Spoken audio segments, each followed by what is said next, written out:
Yo, what's up mga idol? So, dito na naman kami sa barangay Dumga, Sitio Ilawod. So, may pupuntahan tayo. Bali, may bubong tayong ayusin mga idol. Ayan, lalagyan natin ng temporary trapal. Siyempre, kasama natin yan, si Pari Gigi Suarez pa rin. So, let's go mga idol.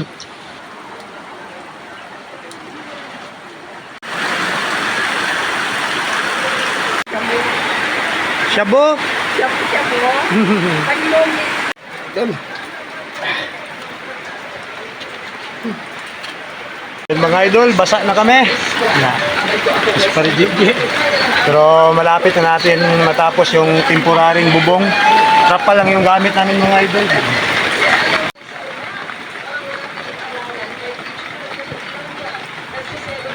Sa mga idol ko pala, hindi pala bahay yung nilagyan namin ng temporary trapal. Bali, mga kulungan to mga idol. Yan, mga alaga ni Ma'am Mardy na mga manok, sesari yan mga idol kasi kawawa naman yung hayop.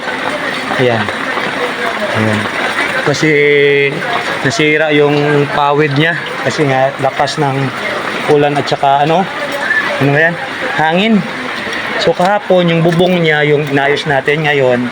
Ito na yung mga alaga niya. Ayun. So, ganyan tayo. Hindi lang tayo sa tao tutulong, kundi sa mga hayop din. Basta makontak tayo, responde agad tayo, di ba? Yan kasi pagkatapos nito, meron pa tayong pupuntahan. Meron din isang bahay doon na nangangailangan ng tulong. So, pagkatapos namin dito, diretso na kami doon. So, sana hindi na lang kami lagnatin. Ready naman yung mga gamot natin doon. Yan, basa na kami. Yan. Idol, may pa-merienda si Mami Mardy. Yan yung natawag na shabu-shabu. Iniiwasan namin yung shabu yan mga idol. Pero ito, titira kami ng shabu-shabu.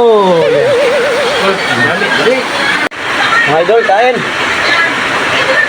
Sarap ng shabu-shabu. May siomay with egg. Tama lang sa tag-ulan na panahon.